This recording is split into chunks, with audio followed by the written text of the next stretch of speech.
daginn og ekki biðja að standa öllu upp östutt og teygja þess á ykkur.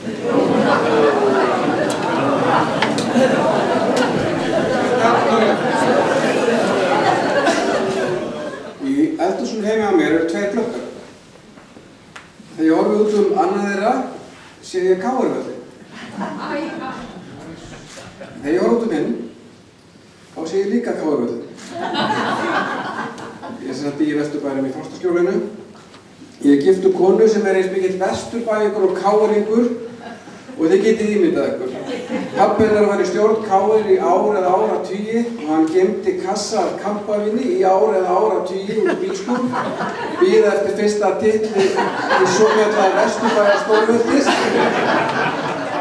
Afi hennar var leikjahæsti leikmaður í sögu KR þangað til að Þormóður Egilsson sló metið. Þormóður bjó í sama húsi og ég þangað til í fyrra. Þannig að þegar fólk úr Vestmannaeyjum átta sig á aðstæðunum sem ég bý við, þá oft spurt, jæja, og ertu þá orðinn KR-ingur? Stuttu eftir að ég og eiginkona mín fórum að draga okkur saman og sambandi fara að verða alvarlegt, þá ákvað pabbi hennar, stjórnarmaðurinn í KR, að bjóða mér með sér á fótboltaleik. Þessi kandidat í tengdasoninn átti að fá tækifæri til að fara á bikarúrslitaleik með minni þetta hafi verið KR og IA og ég fer með honum og þetta er á hausti og það er svona kalt, bjart og fallegt og við setjumst auðvitað KR megin í stúkuna og allt í kringum okkur eru svona erki KR-ingar. Við erum að tala Bjarna Fel og Gunna Fel og Ellert B. Skram og þetta er allt menn sem að tengdafaðir minn þekkir og heilsar upp á og sumum þeirra útskýrir hann fyrir hver þessi ungi maður er sem hann tók með sér á leikinn og það var mikið samstæði í hópnum og stemming og leikurinn byrjar og ég bara stend mig mjög vel, ég sit þarna með tengdapabba verðandi og hrópa áfram KR og bara standa við vel og svo man ekki náttúrulega hver staðan var en þetta var undir lokleiksins og ég nokkuð viss að hafa verið jafnt. Þá brestur eitthvað í vörninni á KR og það kemur stungusending fram og Skagamenn komast í dauðafæri og maður á mann og þar sem að Skagamaðurinn þrumar boltanum hátt yfir markið þá stend ég upp úr sætinu og gríp höfuð á mér og NEI! Og svo lítið ég kringum mig og þetta starfar allir á mig Ellert B. Skram og Bjarni Fel og Gunni Fel og tengdapabbi. Ég settist bara niður aftur og byrjaði að gera áfram KR.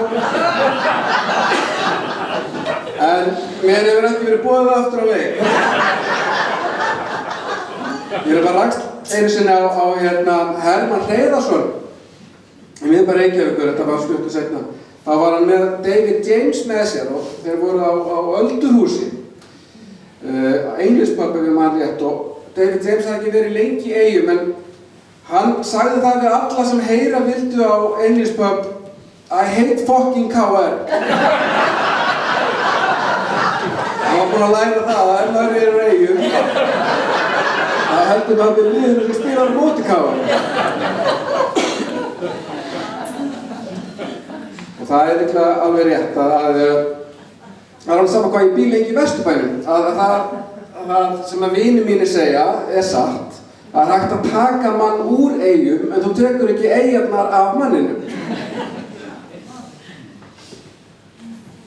Þann 7. júlí 1976 fór fyrsti Herjólfur síðustu ferðina sína og nýr var tekinn í notkun. Daginn eftir þann 7. júlí fæddist ég. Það byrjaði ekki vel. Ég hafði fæðingur af með naumindum. Það var Björn Ívar Karlsson læknir sem bjargaði lífi mínu og mátti litlu muna. Meðan mamma stóð í þessari ströngu fæðingu á fæðingardeildinni beið pabbi erfðalaus og þegar hann loks fekk fréttina að honum hefði fæðst sonur þá hringdi hann sögulaust á lögregluna. Klukkan var 5 að morgni og enginn annar á fótum og presturinn þurfti að segja einhverju fréttinni.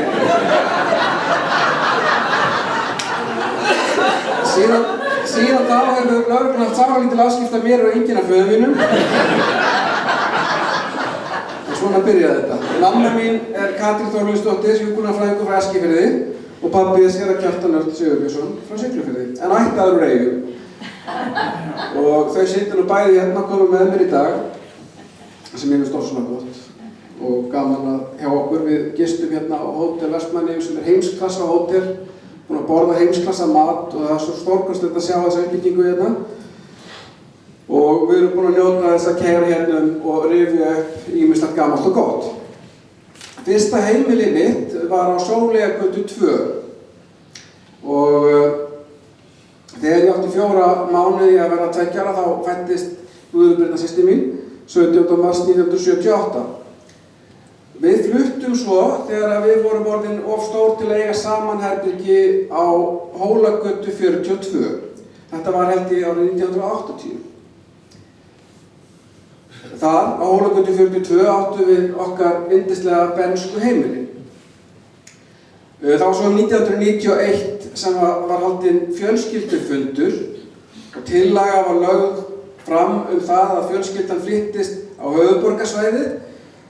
Tillagan var samþykkt með 2 atkvæðum gegn 2. Ég var búin að læra nógu mikið í fundarsköpum á þeim árum.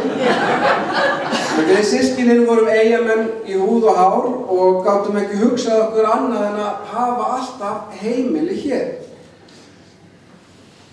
En við fluttum og árið eftir kom svo nýr herbergur. Þannig að ég sem sagt fæddist hér og bjóð til 15 ára aldurs. Ég átti hérna í Eyjum öll mín bernsku ár. Þannig að ótrúlega stutta tíma á milli sem maður var á, en verður svo stór í minningunni. Þegar maður býr hér á þessum árum þá á maður eiginlega bara jafnaldra. Maður þekkir bara jafnaldra. Svo 30 árum seinna fólk sem var 10 árum eldri en maður þá orðið jafngamall manni. Þannig að þegar ég var beðinn heitið á þessu erindi sem ég var ekki byrjaður að hugsa mikið þá datt mér í hug þetta bernskan bjarta. Úr ljóðinu sem ég þekkið og allt var skini skartað og skjól við móður hjartað, hér leið mín bernskan bjarta við bjargfugla klið.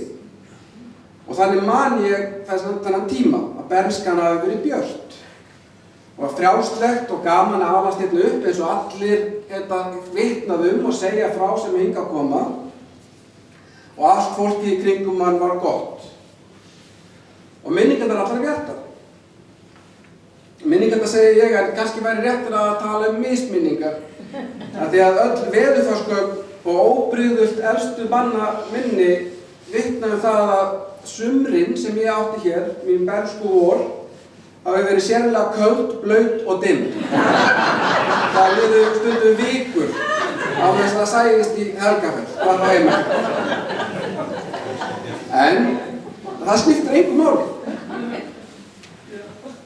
Hvort meiri sannleikur í því að það hafi verið raunveruleg rigning í einn dag eða ég muni uppskáldað sólskinn heila ævi. Meira segja illviðrin og stormarnir taka á sig svona bjarta minningu. Ég og Birgir Hafsteinsson Þóróssonar við rifjum oft upp vetrarkvöldi þegar við löbbuðum heim af æfingum í íþróttahúsinu. Og eins og Jóhanna María kom inn á hérna áðan þá var oft æfingarnar voru bara búin að 11:30. Og við vorum að labba heim eftir kirkjuveginum og kannski 40 mínútur að leiðin heim, 300 metra. 12 ára börn, jafnvel yngri, ein, miðnætti. Og það var ekki svona gulrar viðvörunar veður. Það var ekki appelsínugult eða rautt, þetta var svart. Ég hræddur að yrði eitthvað sagt í Vesturbænum ef það væri boðið upp á eitthvað sambærilegt. Fólk getur þessi fangelsi. Það þyrfti áfallahjálp. Og ég man líka eftir fótboltaæfingunum út á Malavelli við Löngulág þar sem við þurftum stundum að standa á mörkunum þess að þið fikk ekki að meðan leikurinn var fram. Og auðvitað voru dagarnir fæstir þannig, en þetta eru ómetanlega minningar af því að fyrir mig sem uppálanda núna 21. aldar barna ansi gott að geta alltaf sagt sko iss. Finnst þér þetta kost? Þetta er gott að sjá. Og Hólagata 42 var alveg frábær staður fyrir okkur börnin. Það botlangi, eins og þið vitið þarna, fyrir Róakirkjuveginn og sára lítil umferð. Og þarna fórum við út í hring og punkt og alla þessa leiki sem ég man ekki hvað heita og á kvöldin. Mikið skemmtilegum börnum þarna í kring á okkar aldri. Hafsteinn og Reynir Hjálmarssynir bjuggu þarna rétt hjá og Jóna Dís Kristjánsdóttir, Björk Guðnadóttir manni eftir og Önnu Huldu Ingadóttur, Ernu Þorleifsdóttir, alltaf var mendurast að fylgja þessu nöfn. Maður hafði allt sem maður þurfti og maður þurfti ekki einu svona alla eiguna. Þegar maður var barn þá flokkaði ég það bara sem ferðalag að fara vestur á Hamar. Veröldin mín afmarkaðist af Illugagötu 75 í Suðurey, þar sem Helga Ólafsdóttir, frænka mín á flautunum bjó. Í vestri afmarkaðist hann af íþróttahúsinu, til austurs af kirkjunni og svo fór ég aldrei norðar heldur en niður á sjoppunni sem hét Krúsinn á miðri Hólagötunni. Þetta var bara heimilið. Og í húsinu við hliðina á Hólagötunni ráku Biggi og Kolla heimaver, verslurinn var það sem að kurteisbörn fengu stundum nammi með afganginum. Það rakst stundum á Lilju og alla þessar fjölskyldur sem voru okkur svo kær. En það var ekki stórt pláss sem maður lifði á sem barn, en það var alveg heill heimur. En ef maður á að vera alveg heiðarlegur þá er kannski ekki að segja að það hafi alltaf verið mikið að vera. Samt laðast okkur alltaf eitthvað til, sko. Við systkinin vorum til dæmis ótrúlega mikið upp í turni heima hjá nágrönnum okkar, heima hjá Elísu Kristmánsdóttur, vinkonu okkar í Hólagötu 40. Húsinu það sem að nú held ég að tannlæknastofa er ekki rétt. Við sátum hann upp í turninum, í glugganum og við skrifuðum niður bílnúmer.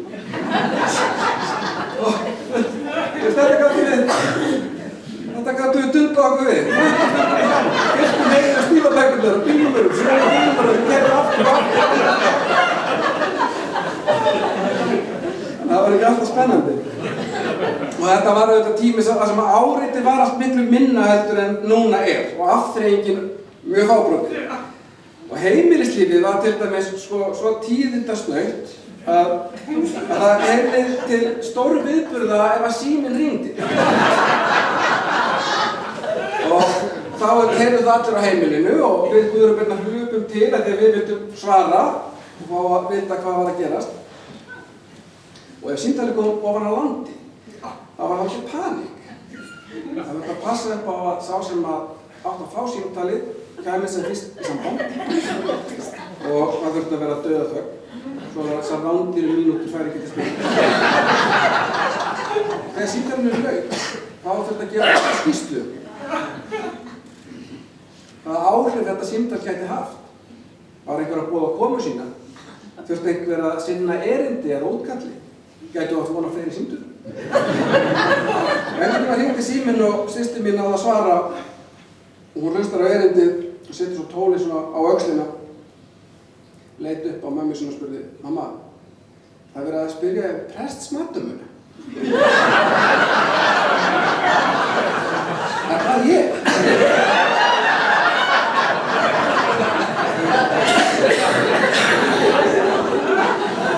Það hafði þetta töluverlega áhrif á heimilið og uppeldið að pabbi var presturinn í bænum. Og við systkinin fórum flesta sunnudaga fram eftir öllum aldri með honum í barnamessu og þar voru sungin þessi hefðbundnu svona kristilegu barnalög og Jesú bróðir besti, djúp og breið og svona feðraveldislög eins og Ég vil líkjast Daníel og Ég vil líkjast Rut.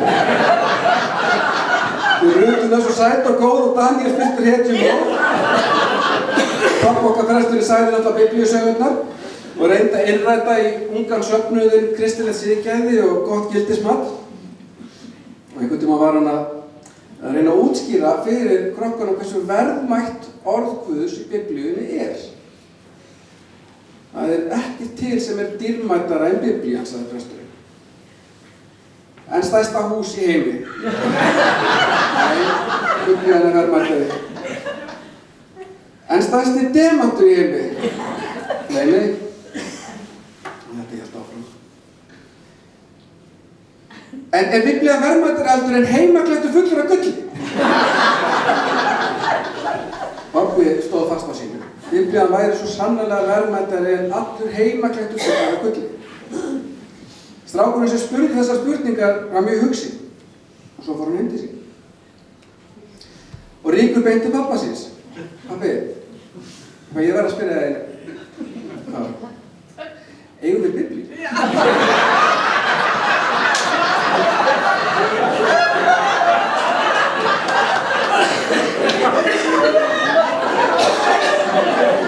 Það nú til Biblíu að einhvers staðar hérna. Svo pabbi. Pabbi, skulum selja hann.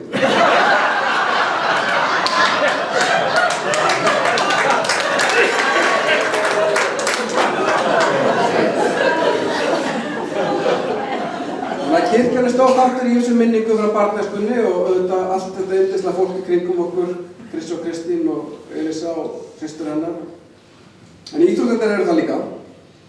Það hafði ákveðna kosti í för með sér að vera prestssonurinn. Til dæmis þegar ég byrjaði að æfa fótbolta var innanhúsmót TÍS og ég var útnefndur mjög óverðskuldað prúðasti leikmaður. Þetta voru líklega einu einstaklingsverðlaunin sem ég hlaut á ferðinu. Það var langur og mjög áhættuslítill. Ég var skráður í tífifæðingu, Stjáni frændi sá til þess að það er engin tvímæli hvar sú hollusta lægi. Og það var heillaskrif, því að ég æfði bæði handbolta og fótbolta með tí og íþróttirnar eru stór hluti af mínu lífi og mínu uppeldi og eru enn. Og í árganginu mínum, 1976 módelinu, eru mjög margir frábærir íþróttamenn. Venni, Árni Gunnarsson, Gunnar Berg Viktorsson, Birkir Ívar Guðmundsson og svo liðið í mínum bekk. Bjarnólfur Lárusson, besti íþróttamaður sem ég hef kynnst held ég, vinur minn Emil Andersen, Malli og Arnar Pétursson.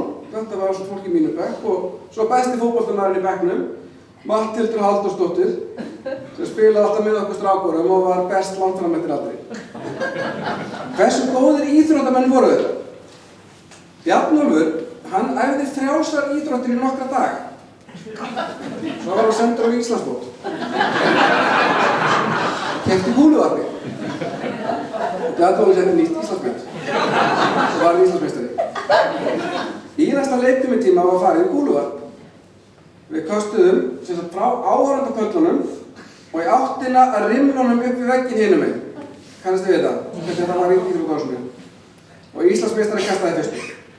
Hann var drýgindalegur eftir að hafa sett skráð nafn sitt á spjöld íþróttasögunnar og kastið náði það bil 3/4 yfir völlinn þverað. Næstur var Markus Orri Másson. Hann braut 2 rimla. Sæl.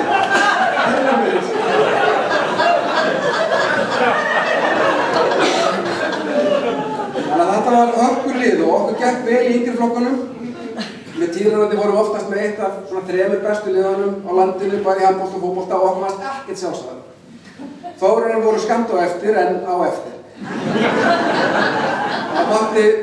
Það mátti heita augljóst að okkur fannst að ekkert lið ætti roði í þennan hóp sameinaðan, þannig að við Eggert Aðalsteinsson, vinur minn, stóðum fyrir mikilli undirskriftasöfnun að það að fá liðin sameinuð undir merkjum IBVF sem síðan varð raunin og er enn. En það hendaði mér ágætlega að hafa þetta í sitthvoru lagi, því að þá komst ég stundum í liðin. Í fótboltanum spilaði ég stöðu vinstri bakvarðar og vörninni stjórnaði miðvörðurinn, bekkjarfélagi minn og sessunautur Arnar Pétursson. Hann var alltaf algjör öðlingur í skólanum og við góðir vinir, en djöfull var ég hræddur við það þegar ég var inn á vellinu. Hann öskraði stanslaust, hvatti mann til dáða og passaði upp á allir væru réttum stað og lét hann heyra það. Og leiðtogahæfileikar hans komu mjög fljótlega í ljós og hafa síðan auðvitað komið enn frekar í ljós. Þannig að íþróttirnar áttu hugmanns allan og þær gáfu mér líka og Eggerti vinnu mínu og Drengsa bróður hans og Birgir Hrafni, við vorum allir í þessu saman, gaf okkur það að kynnast Lárusi Jakobssoni sem við unnum mikið með eða öllu heldur fyrir og skuttluðust fyrir í mörg ár og mörg sumur og við lærðum alveg gríðarlega mikið af þeim manni og erum honum mjög þakkláttir og við reyndar áttu þátt í því að reisa hér minnismerki hann við Týsheimilið síðasta sumar. Og við erum óslega glaðir með það. En það er auðvitað að rifja þetta endalaust upp og þylja upp kynni af vinskap sem hafa skipt máli og eru hjartfólkin. En það er hætt við að maður geti lent í sömu stöðu og heimspekingurinn John Stuart Mill.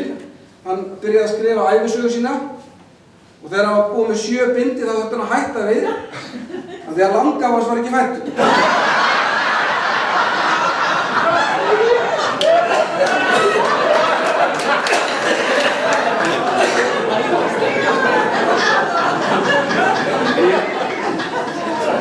Ég hugsa vini mína hérna í Eyjum og held miklu sambandi við flesta þeirra. Torfi, öll þessi nefni þetta bara fyrir foreldrar mín hérna. Torfi, Malli, Eggert og Arnþór, Birgir Hrafn, Brynjólfur Ægir, Ómar Örn, Jón Viðar, Arnar Bjarnólfur, Viðar Huginsson og fleiri, bekkjarfélagarnir. Þetta er fólk sem á svo stóran þátt í mér og þetta er svo stór ár, þessi bernsku ár. Og allt þetta fólk, það faðmast ef það hittist. Og ég hef alltaf verið mjög stoltur af Eyjunum og því að vera Eyjamaður. Og alls það sem ég hef einhverju fengið að ráða að ég dreigi fólk hingað út í Eyjar. Það er svona óþólandi sem að sé að sýna fólki barnið sitt eða láta að hlusta uppáhalds lægimanns eða eitthvað. Þegar ég var inspektorskóli í MR þá dró ég alla embættismennina hingað í stóra ferð og einn var lagmenn frá Kárinum.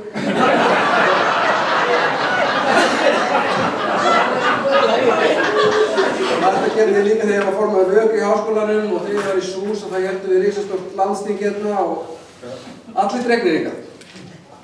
Fólk fattar þetta ekki. Fólk fattar ekki hvað það er að vera Eyjamaður.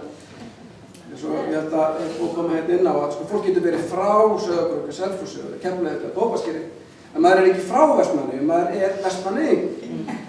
Og þessar rætur eru djúpar og sterkar. Og ég fann mikið fyrir því síðasta haust þegar að systir mín, hún Guðrún Birna féll frá, hversu sterkar þessar rætur eru. Vinir mínir úr grunnskóla höfðu samband hver af öðrum og sumir Eyjavinir sem ég hafði ekki talað við 20 ár hringdu. Og allstaðar fundum við svo einlegan stuðning og samstöðu. Streymdi mikið hlýja til okkar, hérna frá Eyjum, þegar við þurftum mest á hann að halda.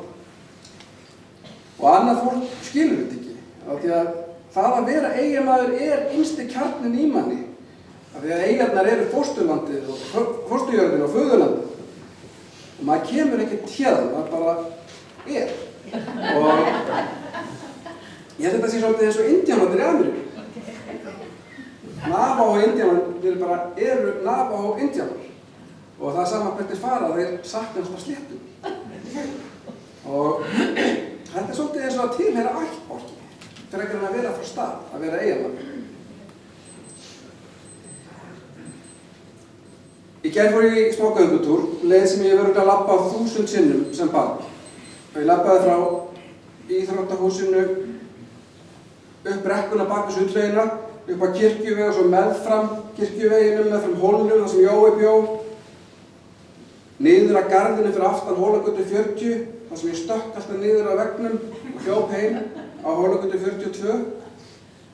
Og svo hélt ég áfram, labbaði leiðina sem ég fór í skólan meðfram Kirkjuveginum, sá öll húsi, rauða húsið þarna á horninu Kirkjuvegs og Hólagötu.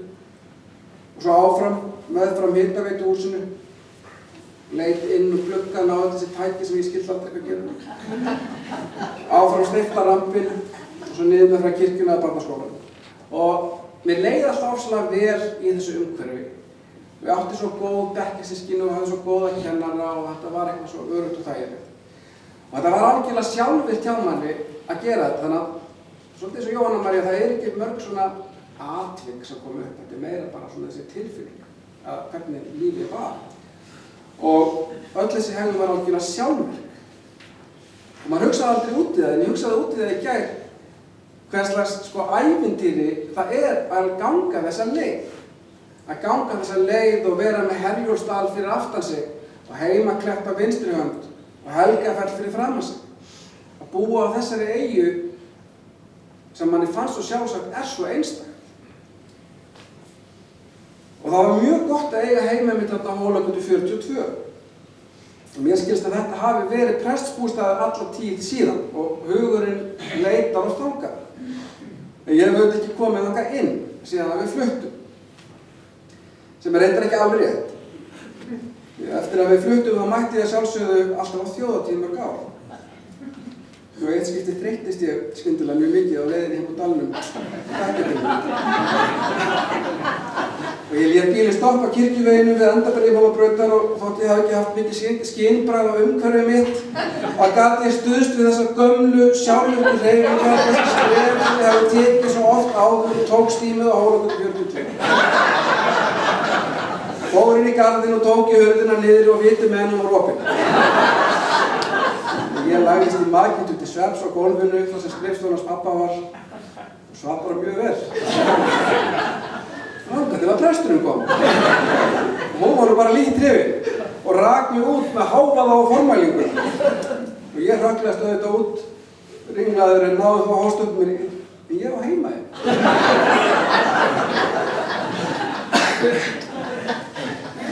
Við erum dálítið upptekin af þessu orði Eyjamenn, heima.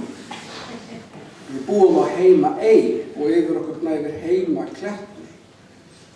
Ég var að keppa fyrir Vestmannaeyjabæ í útsvarinu og það var spurð hvort það væri fleiri íbúar Seltjarnarnesi eða í Vestmannaeyjum. Og ég sagði að ég var ekki alveg klár á því, en ég var alveg 100% viss það að það ættu fleiri heima í Vestmannaeyjum.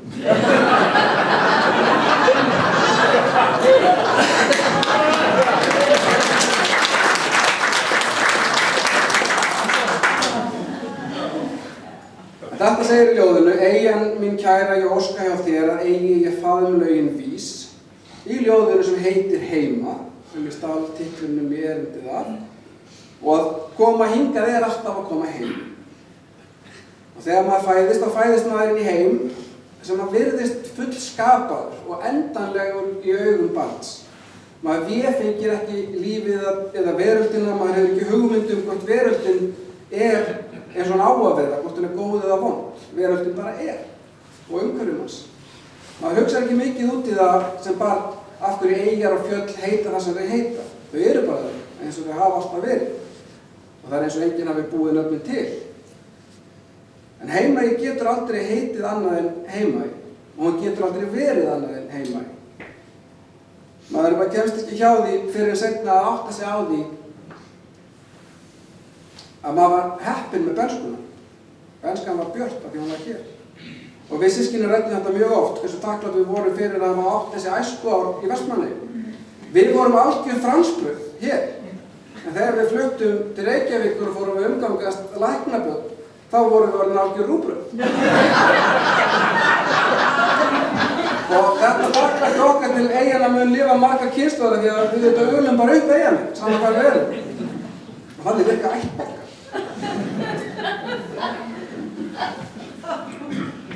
Þannig að þetta hefur alltaf verið uppspretta styrks og stolts fyrir mig að tilheyra þessum ættbálki, sérstaklega það mikið reynir á. Þannig að hvað frostaskjólið varðar, þannig að næst ef ég verð spurður, jæja, ertu þá orðinn káringur? Þá ætla ég bara að segja, spurðu tengdamóður.